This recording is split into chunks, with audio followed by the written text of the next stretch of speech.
Bom, gente, vista a parte inicial sobre uma descrição do sistema solar, precisamos agora entender um pouco das ferramentas do astrônomo, ou seja, como se extrai a informação vinda dos corpos celestes e como ela chega até nós. Para isso é preciso que a gente conheça um pouco sobre a natureza da radiação eletromagnética. Bom, que tipo de informação a gente pode obter do universo? A primeira, obviamente, é a análise direta. Meteoritos caem na Terra, é possível fazer coleta de solo, já foi possível fazer coleta de solo na Lua, análise em Marte, em Titã, por exemplo, que é uma das luas de Saturno, em cometas, ou seja, é possível ter acesso diretamente a alguns corpos do sistema solar. Além disso, existem também partículas que chegam até a Terra que são microscópicas, como os raios cósmicos, os neutrinos. Os neutrinos vêm essencialmente dos núcleos estelares, do núcleo do Sol, basicamente. Os raios cósmicos, cuidado com o termo é um pouco leva a uma confusão. O raio cósmico não é radiação, é matéria. São partículas carregadas, essencialmente prótons, elétrons e núcleos de hélio, partículas alfa, emitidos pelos corpos celestes. Eles chegam até nós e podem, portanto, ser analisados. Mas a grande maioria da informação que chega até nós chega na forma de radiação. Basicamente, radiação eletromagnética, luz e todo o resto do espectro eletromagnético. E agora, mais recentemente, também a partir de ondas gravitacionais. Mas basicamente a quantidade maior, a maioria esmagadora da informação que chega até nós, vinda dos corpos celestes, chega na forma de radiação eletromagnética, ou seja, de luz, e é preciso que a gente se detenha um pouco para entender qual a natureza dessa radiação e qual a informação que ela traz.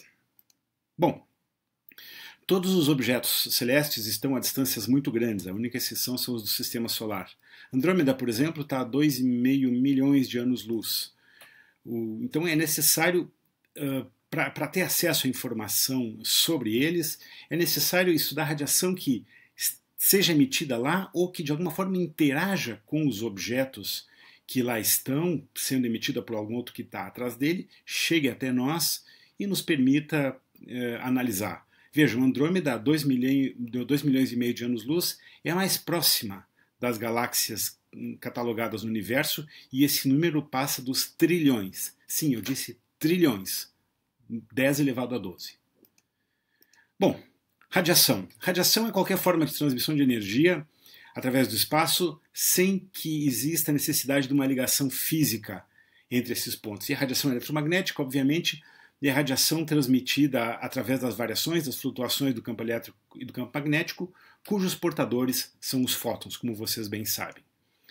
A luz visível é uma fração muito pequena da radiação eletromagnética, é aquela radiação à qual o olho humano é sensível e, vamos lembrar, a maior parte da radiação eletromagnética é invisível ao olho. A gente vai detalhar isso no vídeo seguinte, mas se a gente for pegar todo o espectro da radiação eletromagnética, desde as baixas frequências lá nas ondas de rádio longas, até as frequências bem altas, lá os raios X e os raios gama, só uma fração muito, muito pequena que sensibiliza o nosso olho. Né? O nosso olho tem uma faixa de detecção bastante limitada.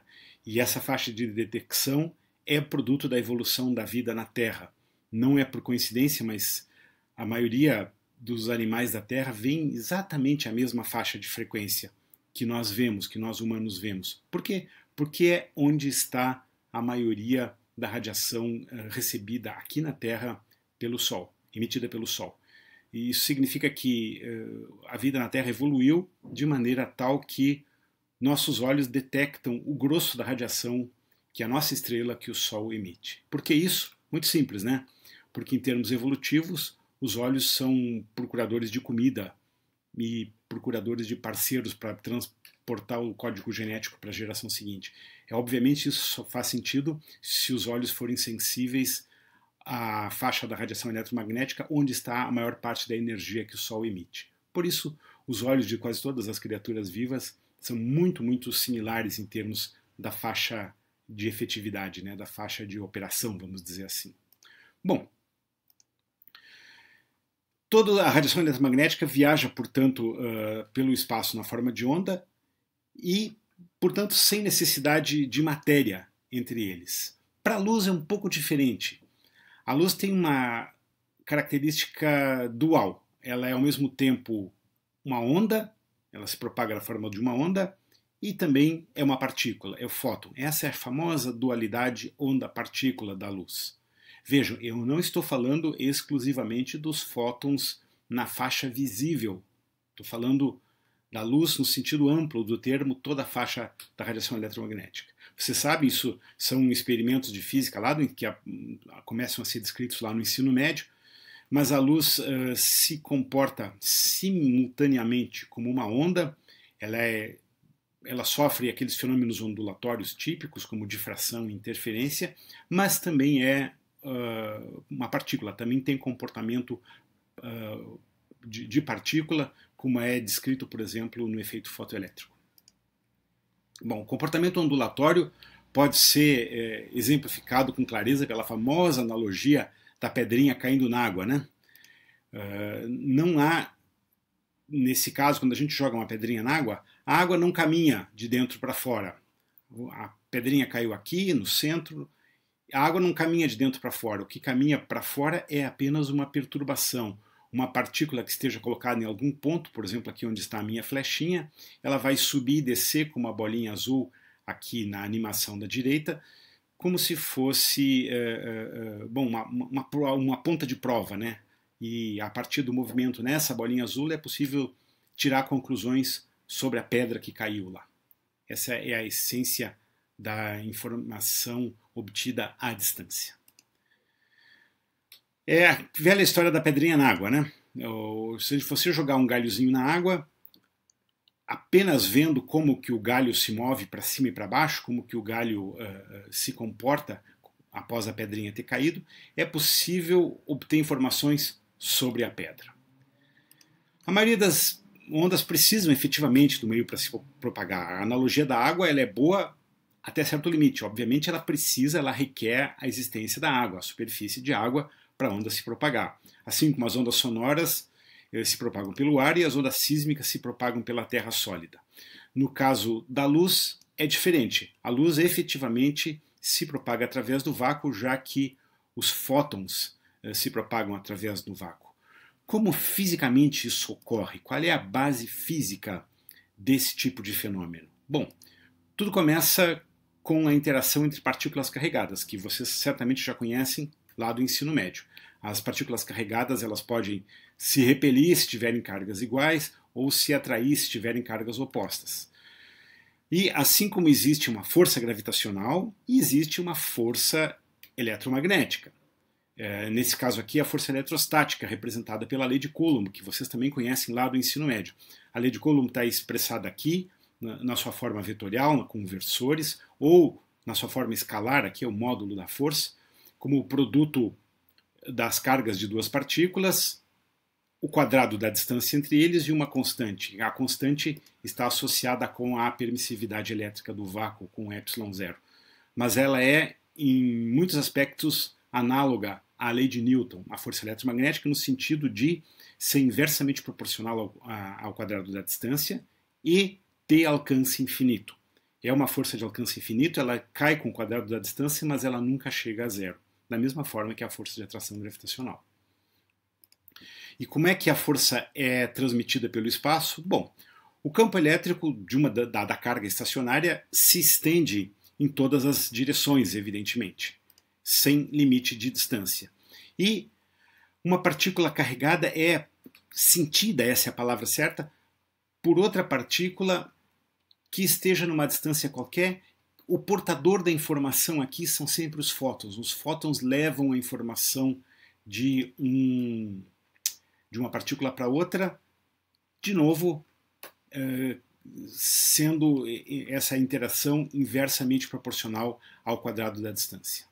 Como é que a gente pode entender isso? Imagine que as partículas possam vibrar, a não ser que elas estejam no zero absoluto. Não é disso que eu estou falando, elas não estão no zero absoluto. A temperatura do meio interestelar, a temperatura mesmo do meio intergaláctico, ela é baixa, mas ela não é zero absoluto. A temperatura do meio interestelar é em torno de 1 a 2 Kelvin. É baixo? Sim, é baixo, mas não é o zero absoluto, isso faz toda a diferença.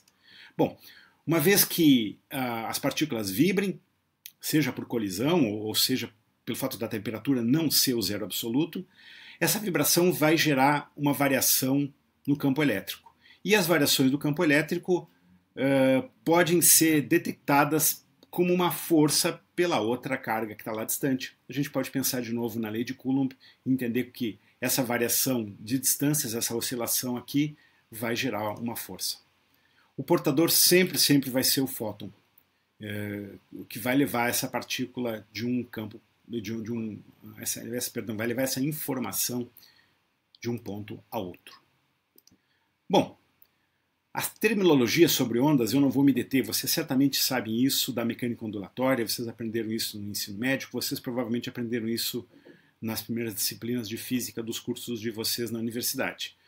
Mas o que é comprimento de onda? É a separação, é a distância entre duas cristas adjacentes. A crista é representado aqui, o inverso da crista está aqui embaixo. A amplitude é a altura do ponto médio até o topo da crista, e a direção de deslocamento aqui é dada dessa forma.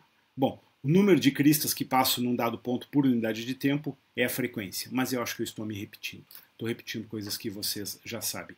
Obviamente, a velocidade de uma onda pode ser obtida através da frequência e do comprimento de onda. A velocidade v é o produto do comprimento de onda lambda pela frequência ni. No caso particular da luz no vácuo, com a velocidade que vocês bem conhecem, o produto lambda ni dá a velocidade da luz c. Vamos lembrar, quando a gente fala em velocidade da luz nesse contexto, a gente está sempre falando da velocidade da luz no vácuo. A gente não está falando da velocidade da luz em qualquer outro meio, o ar ou qualquer outro meio, sempre no vácuo. Bom, a radiação eletromagnética, ela funciona sempre assim. Uma variação no campo elétrico vai gerar uma variação no campo magnético. Esses são aqueles conceitos do eletromagnetismo que vocês provavelmente já viram, mas vamos repetir. O campo elétrico e campo magnético são grandezas intrinsecamente ligadas e fazem parte de um mesmo fenômeno físico, o chamado eletromagnetismo. Essa figura aqui ilustra bem aquelas regras clássicas que a gente certamente viu no ensino médio, mas vamos relembrar. O campo elétrico e o campo magnético são perpendiculares entre si, como ilustrado aqui na figura, onde aparece o campo elétrico em azul e o campo magnético em vermelho, e a direção de propagação é perpendicular a ambas. É a velha regra da mão direita, que vocês certamente já viram. Aqui está o campo elétrico num sentido, o campo magnético perpendicular ao campo elétrico e a direção de deslocamento perpendicular a ambos. Regra da mão direita. Cuidado os canhotos, hein? Regra da mão direita. Então, isso tudo é descrito por toda uma área da física, o eletromagnetismo clássico, que tem como base as 4 equações de Maxwell. Maxwell, aquele físico lá do final do século XIX, que codificou essas equações pela primeira vez, juntou elas pela primeira vez. Aqui está a primeira delas, a chamada Lei de Ampère, ou Lei de Ampère-Maxwell, que diz que a corrente elétrica gera um campo magnético. O que diz aqui? Aqui está a corrente elétrica, ou seja, a derivada parcial do campo elétrico em relação ao tempo, ou seja, a variação no tempo do campo elétrico, mais uma corrente que pode já existir, isso gera um campo magnético, que por sua vez pode mover um conjunto de bobinas, mover um motor. Essa é a base física dos motores elétricos. Aqui estão as unidades correspondentes. Lei de Ampère ou Lei de Ampère-Maxwell, então a primeira das equações de Maxwell. Bom, aqui está a constante. A segunda lei é a lei de Faraday, ou Faraday-Lentz, e a lei da indução eletromagnética diz que a variação no tempo, a derivada parcial do campo magnético no tempo, gera um campo elétrico. É o inverso da outra, né? E é a base física dos geradores, dos alternadores, ou seja, como se gera uma corrente elétrica, né? A partir da variação no campo magnético.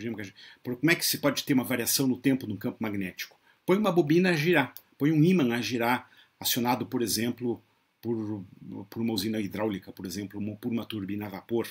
Não importa se vocês produzem um vapor queimando lenha, como uma velha locomotiva a vapor, ou através de fissão nuclear no reator. Vocês vão produzir vapor, esse vapor vai gerar um conjunto de bobinas, essas bobinas, em outro sentido, são campos magnéticos variando no tempo, isso vai gerar uma corrente elétrica. Um gerador está funcionando. A terceira equação de Maxwell é a lei de Gauss, que descreve a relação entre a quantidade de carga elétrica que existe dentro de um volume e a carga que passa pela superfície que circunscreve esse volume, né? Ou seja, a variação aqui dada pelo divergente do campo elétrico, a variação no espaço do campo elétrico dá a densidade de carga. Lei de Gauss. E a quarta equação de Maxwell é a lei dos monopolos. Ela simplesmente diz que não existem monopolos magnéticos. Essa é uma propriedade física da própria natureza. Então, as quatro equações de Maxwell, como vocês veem, o que o Maxwell fez foi juntar trabalhos que já existiam com a própria contribuição dele, e a contribuição fundamental dele foi entender que essas quatro equações juntas descrevem todos os fenômenos eletromagnéticos. Essas quatro equações são de vital importância para a compreensão de todo o mundo físico, né? Ele demonstrou que a radiação eletromagnética, que é a luz, se propaga na forma de uma onda e, através de operações matemáticas sobre as quatro equações, ele demonstrou que, nas condições apropriadas, as quatro equações se reduzem à propagação de uma onda. Eu não vou demonstrar aqui, isso está nos livros de eletromagnetismo, se vocês quiserem, vão nos livros de eletrodinâmica, nos livros introdutórios de eletromagnetismo, que isso está lá bem demonstrado com cuidado. Mas o ponto fundamental é esse, ou seja, existe solução para as quatro equações de Maxwell na forma de ondas que se propagam e, dessa forma, transportam energia de um ponto para outro. Vamos considerar como ficam as equações de Maxwell numa região de espaço onde não existam cargas nem correntes elétricas. Nessa forma, as quatro equações podem ser reescritas de uma maneira mais simplificada. Vejam, a primeira equação some o termo da corrente elétrica, o termo em J, e a primeira equação fica dessa forma. A lei de Ampère fica dessa forma. A lei de Faraday adquire essa forma, ou seja, a variação do campo magnético gera o campo elétrico, apenas isso. Se não tem cargas elétricas, a lei de Gauss assume essa forma e a quarta equação toma essa forma. É possível combinar essas quatro equações, eu vou omitir aqui a demonstração. É possível combinar essas quatro equações e daqui obter simplesmente uma equação de onda, que está aqui. Esse é um caso unidimensional em termos da derivada parcial da frequência em relação a um eixo x. Isso pode ser expandido para 3 dimensões, aí botar um termo em y, um termo em z. Aqui eu só coloquei a forma simplificada, mas isso é a equação de uma onda que se desloca na direção x. Ou seja, as quatro equações de Maxwell podem ser reduzidas à equação de uma onda que se desloca numa dada direção. Esse mecanismo é um mecanismo extremamente importante. A dedução dessa equação é bem importante para a gente entender. Ela é a base física para a gente entender como a informação se desloca pelo espaço, ou por que ela se desloca pelo espaço, e dessa forma chega até nós. Dessa forma, a luz que a gente recebe das estrelas, dos corpos celestes todos, é apenas a radiação eletromagnética que foi produzida por fenômenos físicos lá naquele corpo celeste que a gente está examinando, foi emitida por esse corpo e chega até nós na forma de fótons. Essas ondas se propagam no meio interestelar, se propagam no vácuo e dessa maneira nos permitem ver, examinar corpos celestes mesmo a distâncias muito, muito grandes. O Maxwell, nesse conjunto de demonstrações, demonstrou também que a velocidade dessa propagação é a velocidade da luz no vácuo. Os 300 mil km por segundo que a gente bem conhece, essa velocidade é demonstrável que é a velocidade de propagação das ondas eletromagnéticas. Posteriormente, na relatividade, Einstein demonstrou que essa é a velocidade limite superior. Não existe no mundo físico transporte de informação a velocidades maiores que a velocidade da luz. Mas isso é relatividade, a gente não vai abordar aqui. Bom, e aqui encerra-se a primeira parte dessa aula.